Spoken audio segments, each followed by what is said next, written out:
장제원 의원 불출마로 인해서 친윤 의원들도 또 다른 친윤 의원들도 좀 주목을 받고 있는데 거치 주목인데 특히 이제 권성동, 윤한홍 의원은 장제원 의원 총선 불출마 직후에 어제 직후에 둘이서 이제 1시간 동안 만났거든요. 어떤 얘기 나눴는지 저희가 한번 영상으로 한번 보고 오겠습니다. 오늘 좀 장제원 의원 좀 불출마 결정했는데 좀 어떻게 보셨어요? 지금 안 그래도 좀 윤한홍 의원님과 지금 회동하고 나오시는 길이시잖아요. 좀 두 분 어떤 논의를 좀 하셨습니까? 회동한 사실 없어요.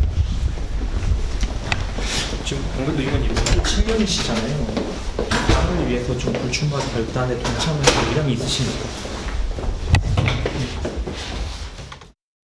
네, 윤한홍 의원하고 어떤 얘기 나눴냐 했더니 만나는 사실 회동한 사실 없다고 일단 얘기를 하는데 일단은 권성동 의원 같은 경우도 장제원 의원하고 이제 윤석열 정부가 출범하는데 큰 힘이 됐던 분들 아닙니까?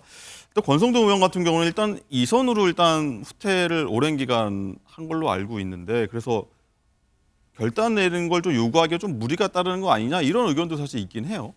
그게 이제 결단이라는 거는 결국 상징성, 선수, 지역, 나이 이런 것들을 종합적으로 고려를 해야 되는 거거든요. 네. 근데 뭐 그전에 이제 자기 지역구 불출마하고 서울 수도권 험지 출마하겠다고 하태경 의원이 이렇게 출사표를 던졌는데 그게 종로 출마를 하면서 약간 퇴색된 부분이 있어요.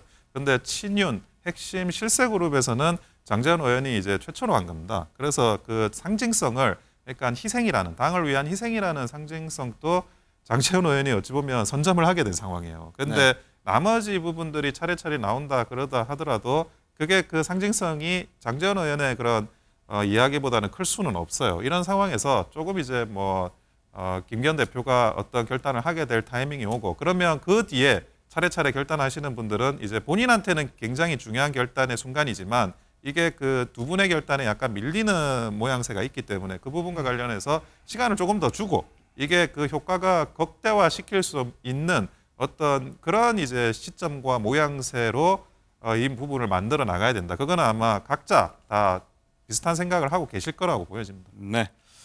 방금 뭐 그래픽에 김재동이라고 나갔는데 김기현 대표 그리고 장제원 의원 그리고 권성동 의원 이렇게 나갔는데 장제원 의원 얘기도 한번 하겠습니다. 어제 사실 이 모든 일의 사실 중심인물 아니겠습니까? 사실 장 의원은 한 달 전까지만 해도 이뇨한 위원장이 어떤 희생 요구했을 때 뭐 거세게 이제 새 과시하면서 반발한 적이 있었습니까? 그 영상 저희가 한번 보고 나서 얘기 이어가도록 하겠습니다. 서울 가래요. 서울을 가랍니다 저보고. 저는 제 단량한 정치 인생 연장하면서 서울 가지 않겠습니다 여러분. 우리가 함께 꿈꿔온 사상 발전 이 일을 위해서 제 남은 인생 모든 것을 바치겠습니다 여러분. 저는 그래서 눈치 안 보고 삽니다. 할 말 하고 삽니다. 아무리 권력자가 뭐라 해도 저는 제 할 말 하고 삽니다. 험지 출마하라 그래서 항상 제가 16년 동안 걸어왔던 길이 쉬운 길이 아니었고 어려운 길이었지만 원장님 일단 저 발언 이후 한 달이 지난 이 타이밍에 왜 불출마했냐 뭐 이거 놓고 해석이 많은데 일각에서 뭐 대통령실하고 논의했다 이런 보도도 나오기도 하는데 어떤 배경이었다고 보세요? 근데 불출마 결단이라는 거는 장제원 의원이 아주 오래전부터 생각하고 있으셨던 걸로 알고 있습니다. 지역 정가에서도 이미 그런 거 관련한 소문들이 상당히 나와 있는 상황이었습니다. 오히려 그런 불출마 결단을 할 수 있다라는 건 알려져 있는 상황에서 저는 이제 그 영상에서 보듯이 조금 계속 이제 출마할 것처럼 이런 발언을 한 게 좀 이례적이었고 네. 그 당시에는 그 인요한 혁신이라든지 이런 데서 이제 좀 강압적으로 좀 모양새나 시점이나 이런 걸 좀 당겨서 진행하려고 하는 이런 이제 상황에서는 본인이 어떤 판단을 하는 게 적절치 않다라고 생각하셨던 것 같아요. 근데 그 시점이 지금 시점이 됐기 때문에 본인이 이제 더 이상 이제 당에 부담 주지 않고 총선 승리를 위해서 본인이 결단을 내리신 건데 항상 대통령의 핵심 실세 측근의 잔혹사라는 건 매 정권마다 있었습니다. 네. 그런데 단순히 그 잔혹사가 잔혹사에서 끝나느냐 아니면 잔혹사가 잔혹사에서 다음 총선을 위한 나라를 위하고 당을 위한 밑거름이 되느냐 이 판단만 지금 남아 있는 거였거든요. 그 과정에서 장제원 의원은 이제 당을 위해서 나라를 위해서 본인이 희생하는 그런 이제 잔혹사로서 만들어 가겠다라고 의사를 분명히 표시했고 그 부분에 대해서 평가를 해볼 만한 부분입니다. 네, 어쨌든 뭐 지금 수면으로 오늘 어제 떠오른 거지 계속 그런 얘기는 있어 왔다. 그렇군요. 자, 설주환 부위원장님, 일단은 민주당에서는요, 이 장재원 의원 불출마 선언에 이 빈손으로 자신의 지역구 부산 사상이죠 내주지 않았을 거라 이렇게 반응들을 내고 있더라고요. 이제 뭐 어떤 뜻인가요? 이제 뭐 3년 뒤죠. 2년 반 정도 뒤면 또 지역 선거, 지방 선거가 또 있거든요. 네. 그러면 이제 부산시장의 도전을 아마 할 수도 있겠다라는 얘기도 좀 들리고요. 부산시장. 네, 어찌 잠시 쉬신다고 하지 않으셨습니까? 장재원 의원께서. 그렇기 때문에 당연히 어떤 다음 선거에 대비를 아마 할 거긴 할 것 같아요. 뭐 부산시장 말고 또 뭐가 있을까요? 글쎄요, 저는 입각을 한다고 한다면 그건 입각을 만약에 총선 이후에 뭐 입각을 한다고 하면 오히려 이러한 진정성이 훼손되는 건 아닌가라는 생각이 듭니다. 어찌 보면 저는 장재원 의원의 불출마는 저는 희생이다 보지는 않아요. 본인이 책임을 져야 되는 거에 응당 책임을 졌다고 봅니다. 어찌 보면 윤석열 정부에서 누구나 인정하는 어쩌면 측근 중에 측근 아니었겠습니까? 그러면 자기가 힘이 있었을 때 대통령 지지율이 이렇게 떨어질 때까지 뭐 하고 있었습니까? 자기가 잘했었어야죠. 그리고 뭐 어떠한 직도 맞지 않았다고 하지만 뭐 국민의힘 뒤에서 정말 그러면 장재원 의원하고 악수 한번 하려고 아니면 얼굴 한번 비치려고 하는 그 국민의힘 의원들은 도대체 뭡니까? 어떤 힘이 있기 때문에 거기 항상 장재원 의원 주변에 사람이 많았던 거예요. 그렇다고 한다면 거기에 대한 저는 당연히 지금의 윤석열 대통령에 대한 지지율이라든지 국민의힘이 내년 총선이 어려울 수밖에 없는 상황에 대해서 저는 책임을 졌다고 봅니다. 네. 네, 일단 보면 뭐 김무성 전 새누리당 대표가 내년 총선에서 부산, 중구, 영도구 출마 방안 검토 중이라고 하고요. 또 민주당에서도 박지원 전 국정원장이 출마 중이란다. 뭐 그래서 올드보이들이 이제 귀환한다. 뭐 이런 얘기가 좀 있긴 있는데 일단 김기현 대표 거취 문제 나오면서 여권의 권력 구도 재편 뭐 그러니까 구체적으로는 이제 한동훈 장관, 원희룡 장관 얘기가 나오고 있는데 장관 기자님 정리 좀 해주시죠. 우선 이 한동훈 장관의 정계 진출이 임박했다 이런 얘기가 나오고 있는데 예. 친윤의 퇴진 이후에 좀 지지율 반등을 꾀할 강력한 카드이기 때문이다 이런 분석이 나오고 있습니다.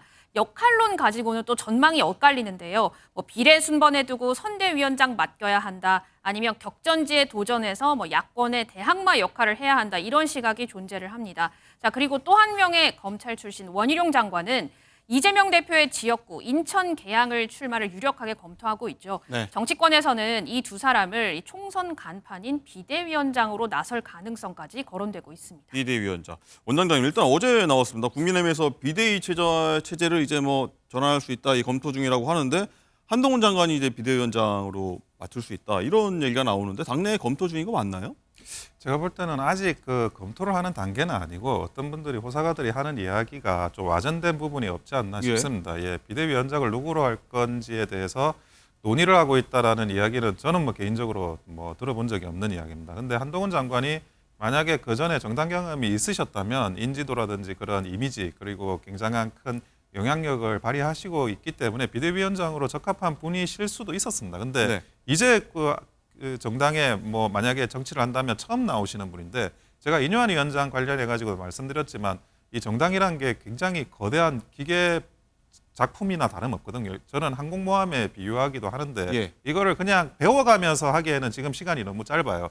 그러니까 그런 부분보다는 선대위원장으로 가시는 게 한동훈 장관한테도 좋고 만약에 한동훈 장관이 이 비대위를 맡아가지고 본인이 또 큰 이런 실수를 하게 된다면 본인이 가지고 있는 어떤 미래, 비전, 대권주자로서의 어떤 길도 굉장히 큰 무리가 따를 수가 있습니다. 그렇기 때문에 아무리 본인이 능력 있고 똑똑하시더라도 이 정치나 정당은 경험이 없이 진행하기가 어려운 부분이 조금 있습니다. 예. 그래서 가급적이면 선대위원장으로 당을 위해서 애를 써주시기를 소망하도록 하겠습니다. 선대위원장. 근데 원희룡 장관하고 공동 선대위원장을 맡는 것도 방안일 수 있다. 일각에서는 이렇게 얘기하더라고요. 아, 예. 파급력이 있다 보십니까? 예, 원희룡 장관 또 지금 이제 스타 장관의 한 명으로서 파급력이 있으시고 그리고 선대위원장으로서 이제 가실 만한 충분한 역량이 저는 있으시다고 봅니다. 그리고 원희룡 장관이 뭐 서울 수도권 험지 출마를 이미 사실상 공언을 한 상태이기 때문에 가서 이렇게 띄워주는 그런 모습만 하더라도 상징성이 있을 거라고 보고요.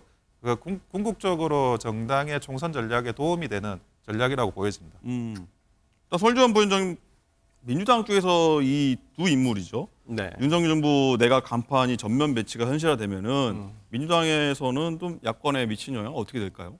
저는 좋다고 봅니다. 오히려. 오히려 낫다. 왜 그러냐면 내년 선거는 뭐 어쩔 수 없이 윤석열 정권에 대한 중간 심판적인 성격의 선거가 될 수밖에 없어요. 예. 그렇다고 한다면 거기에 내각에 몸을 담고 있었던 원희룡 장관, 한동훈 장관이 전면에 나서준다면 오히려 더 명확해집니다. 전선 자체가 명징해지고 그렇기 때문에 저는 오히려 뭐 한동훈 장관, 원희룡 장관이 국민의힘의 비대위원장 또는 선대위원장으로 나서준다면 민주당으로서도 뭐 충분히 여기 두 분과 맞붙을 카드를 충분히 내세울 수 있고 오히려 선거 전략은 심플해지면서 오히려 민주당 입장에서는 복잡할 게 없어지기 때문에 오히려 더 선거를 치르는 데 있어서도 수월하지 않을까. 수월하다. 그러니까 수월하다는 것이 예를 들어서 뭐 좋은 결과가 있을 것이다라는 걸 얘기하는 게 아니라 예. 전선이 명확해지고 아하. 그러면 주제가 뭘 해야 되는가만 하면 되거든요. 예를 들어서. 근데 뭐 새로운 인물이 오면 거기에 대해서 또 대응을 해야 되고 그러는데 오히려 그러면 윤석열 정부에 대한 심판을 해야 된다라고 한다면